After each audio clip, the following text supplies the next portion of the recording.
Okay, so today I will be demonstrating how I will do my tube connecting to the section tube. First, I begin by verifying my documentation that I have the correct patient and I have a provider's order to go ahead and feed this patient or give this patient medication. Before I do the insertion, I'll make sure that I will do the initial state. I'll walk into my patient room now, perform hand hygiene, explain the procedure that I'm going to do. Make sure I have the correct patient by verifying two forms of identity, which is name and date of birth. That's for their safety and for mine. And then I'll make sure that I'll go ahead and hang. Get rid of the hang system that's already up here. If I have formula, I make sure I go ahead and get it. I check the expiration date. If it's ready to use, then I won't have to do any measurement. If it's not, then I'm gonna go ahead and place it at eye level. Go ahead and see what my order is, and then I can go ahead and proceed to change. Change the feeding bags every 24 hours. I'll make sure that I have an IV pole that it can hang at, so it can slowly go into the patient tubing, and then I'll make sure I necessitate the valve sound. Just make sure there's no informalities going on that have regular valve sounds. And I'll make sure I check the placement. Just make sure the pH is fine. Should be less than 5.5. Make sure the X-ray said it was good. It's placed in the right spot. Make sure that it's not in the lungs. And then I will go ahead and place the patient in a 30 to 45 semi-filar position with the head of the bed up, and then just so we won't have any reflux or aspiration in the stomach. If I have a waterproof pad, I will go ahead and place it at the end of the Nasher tube or the PEG tube or the J tube. It just depends. So before I begin, I will go ahead and wash my hands, put on my gloves, and I already verified the placement, so I can go ahead. I aspirate any residuals of the gastric. That means I will go in and I will draw out. If I draw out 250, then I will go ahead and stop, put it back, come back in an hour.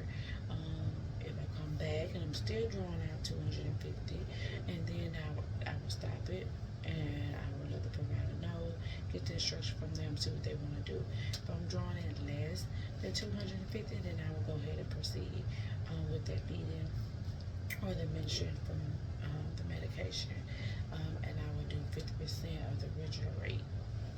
So before I begin with the section 2, I'll make sure I flush this out with 50 to 100 milliliters of water, just so I can go ahead and get whatever's through that was in there before I came. It could be food, could be medications. I want to flush it to make sure whatever I'm putting in there does not affect what the patient have already been given. And then I will go ahead and do my connecting. The pump is on behind the patient's bed, so I will make sure that I will get the cord. I don't want any cord to hit the floor, and then I will clamp this, take this out, and go ahead and connect that cord to that pump. I make sure I set the volume, set the rate and initial feeding, so all that good, and maintain the elevating of the head, because that's the most important, because you want them to be able to take it down. You don't want any aspiration, and you don't want them to throw up, and you want to see how they're tolerating it. You want to look at them when they're feeding, when they're stuck, when the formula is going into the tube, it's going, you don't want them to look like they're getting blue in the face or they're about to vomit. You might need to stop it. Okay, and then I'll just document how much I gave the patient, the time, and put my initials down and the date.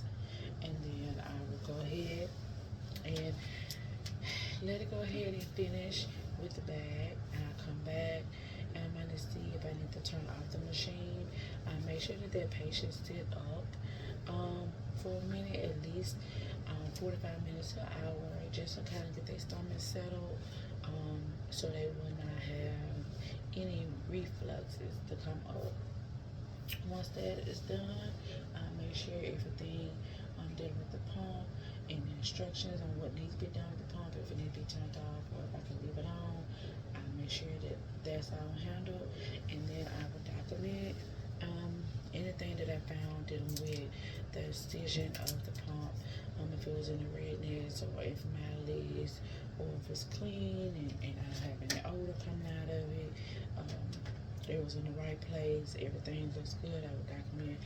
Make sure that the patient don't need anything, the bed is lower to bed level, they're locked, and the patient have their collar right.